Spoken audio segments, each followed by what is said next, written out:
ایسے بھی لوگ پیدا ہوئے ہیں جو کہتے ہیں کہ نبی کا خیال اگر نماز میں آ جائے تو نماز ہی نہیں ہوتی. ارے میرا ان سے کہنا ہے کہ ارے خدا تو کہہ رہا ہے کہ پہلے محبوب کی تعظیم و توقیر کرنا، پھر نمازیں پڑھنا، پہلے محبوب کی پیروی کرنا، پہلے محبوب کی اتباع کرنا، پہلے میرے محبوب کی غلامی کرنا، اور تم کہتے ہو کہ نبی کا خیال اگر نماز میں آ جائے تو نماز ہی نہیں ہوتی. تو میرا تو عقیدہ یہ ہے، میرا وجدان یہ کہتا ہے کہ نماز وہی نماز ہے جس میں خیال مصطفیٰ ہو، روزہ وہی روزہ ہے جس میں یاد مصطفیٰ ہو، حج وہی حج ہے جس میں انداز مصطفیٰ ہو. یاد مصطفیٰ کے بغیر، تعظیم مصطفیٰ کے بغیر نہ تو نماز قبول ہوتی ہے، نہ تو روزہ قبول ہوتا ہے، نہ تو حج و زکوٰۃ قبول ہوتے ہیں. کیا منافقین کلمہ نہیں پڑھتے تھے؟ وہ بھی کلمہ پڑھتے تھے، وہ بھی نمازیں پڑھتے تھے، وہ بھی روزہ رکھتے تھے، وہ بھی حج کرتے تھے، وہ بھی زکوٰۃ دیتے تھے، وہ بھی کلمہ پڑھتے تھے. تو کیا ان کو مسلمان کہہ دیں گے؟ نہیں، کیونکہ خدا نے فرما دیا وما ہم بمؤمنین، وہ مومن نہیں ہے. اس لیے کہ اے محبوب وہ آپ کے پیچھے ڈگر ڈگر چلیں گے، نگر نگر چلیں گے، شہر شہر چلیں گے، قریہ قریہ چلیں گے. تو کیا ان کو مسلمان کہہ دیں گے؟ نہیں، کیونکہ خدا نے فرما دیا ہے وما ہم بمؤمنین، وہ مومن ہی نہیں ہے. اب مجھے کہنے کی اجازت دی جائے، اب مجھے کہہ لینے دیا جائے، اے میرے دوستو، تم میرے محبوب کی تعظیم و توقیر کرو نہ کرو، میرے محبوب کی پیروی کرو نہ کرو، میرے محبوب کی اتباع کرو نہ کرو، میرے محبوب کی غلامی کرو نہ کرو، میرے مصطفیٰ کی غلامی کرو نہ کرو. ارے میرے مصطفیٰ کی تعظیم تو بحر و بر کرتے ہیں، خشک و تر کرتے ہیں، برگ و ثمر کرتے ہیں، جن و بشر کرتے ہیں، زمین و سما کرتے ہیں، مکین و مکہ کرتے ہیں. ارے انسان تو انسان بلکہ بے زبان جانور بھی میرے سرکار کی تعریف و توصیف کرتی ہوئی نظر آتی ہے. جبھی تو اچھے رضا، پیارے رضا، ہم سب کے رضا امام احمد رضا فرماتے ہیں اپنے مولا کی بشان عظیم، اپنے مولا کی بشان عظیم جانور بھی کریں جن کی تعظیم.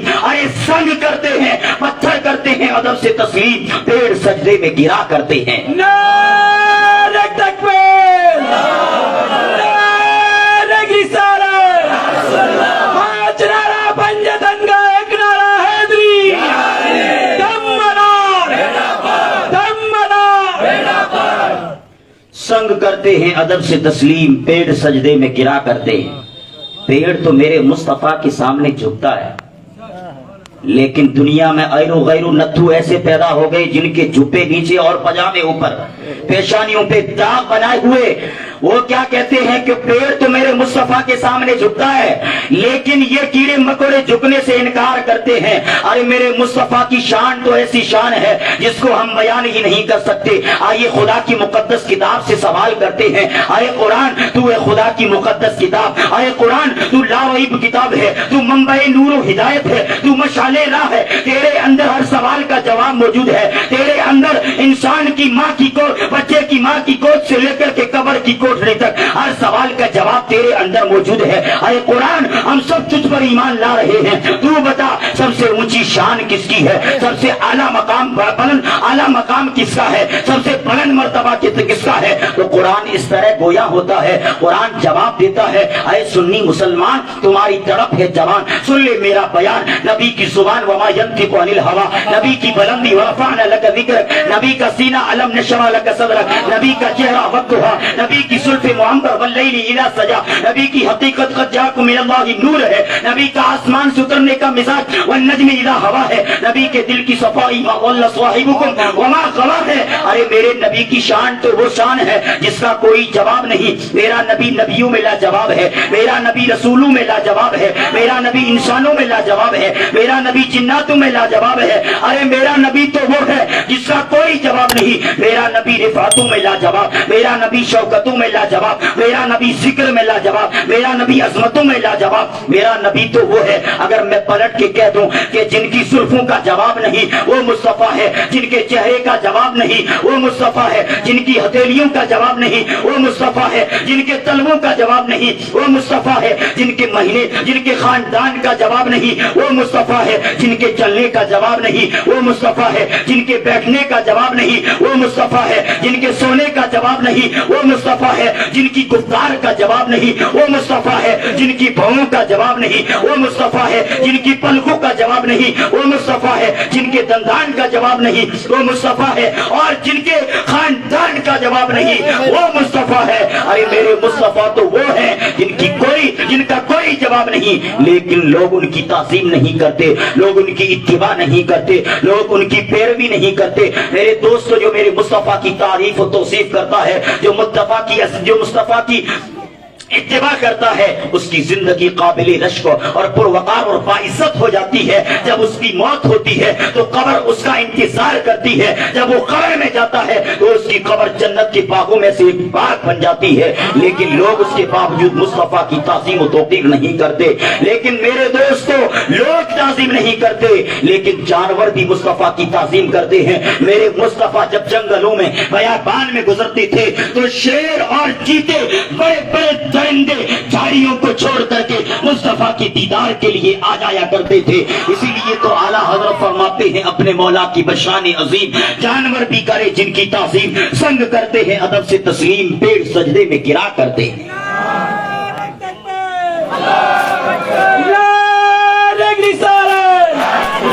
سرکار کی آمد، المدینہ چل مدینہ، المدینہ چل مدینہ۔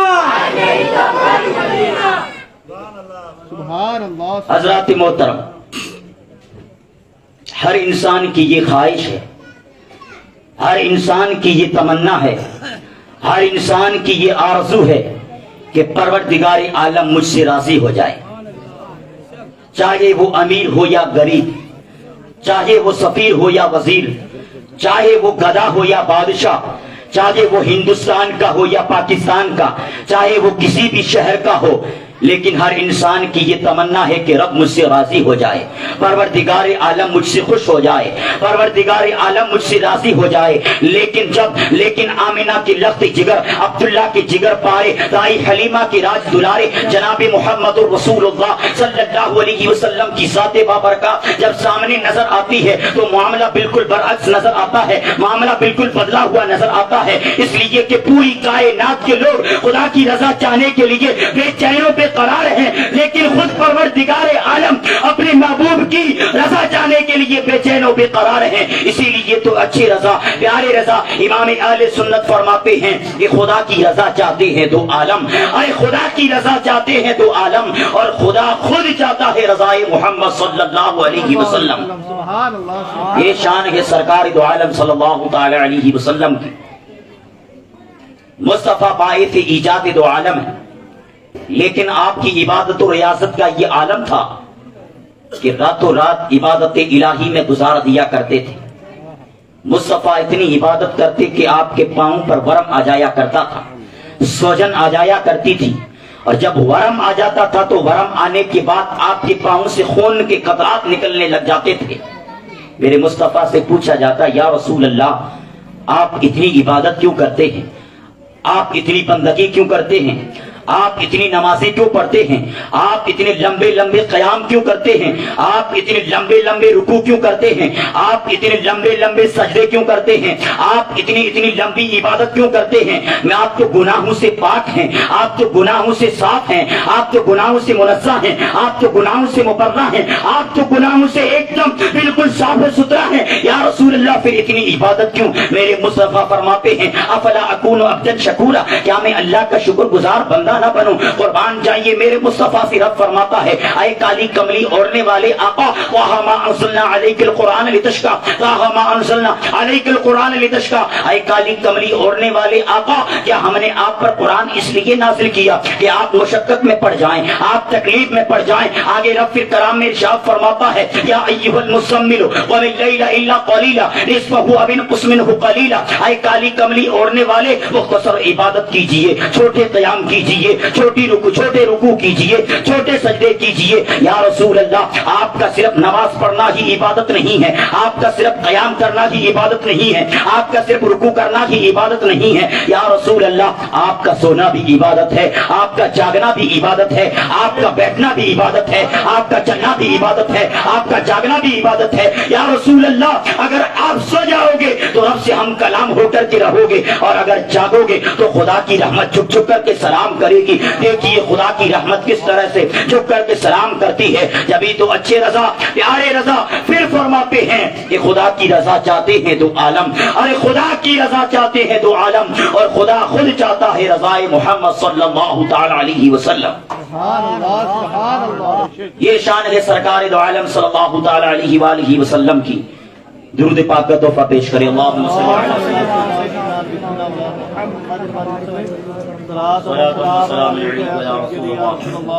صلاۃ و سلام علیک یا حبیب اللہ صلی اللہ تعالی علیہ وسلم. حضرات محترم,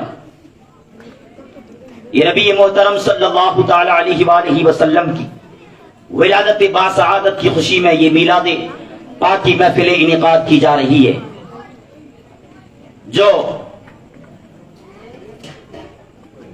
نبی فرماتے ہیں کہ میرا میلاد مناتے ہو, لیکن جب میرا میلاد مناتے ہو تو 12 ربیع الاول کے 1 یا 2 دن پہلے ساری گلیوں کو صاف کر دیا جاتا ہے. کیوں؟ کس کو چلنا ہے ان گلیوں پر؟ ہمیں کو تو چلنا ہے بھائی. 1 دن پہلے گلیاں صاف کی جاتی ہے اور پھر دوسرے دن ہمیں جلوس محمدی نکالنا ہے. میرے محبوب فرماتے ہیں کہ تمہارے چلنے کے لیے تو گلیاں صاف کر دی جاتی ہے, لیکن 40 سال 50 سال ہو گئے زندگی کے, اس سے بھی زیادہ ہو گئے. گلیاں تو صاف کر دی, لیکن آج تک تم نے اپنے دلوں کو صاف نہیں کیا, اپنے دلوں کو صاف نہیں کیا. ایک دور ایسا دور تھا کہ حضرت حاتم طائی کی بیٹی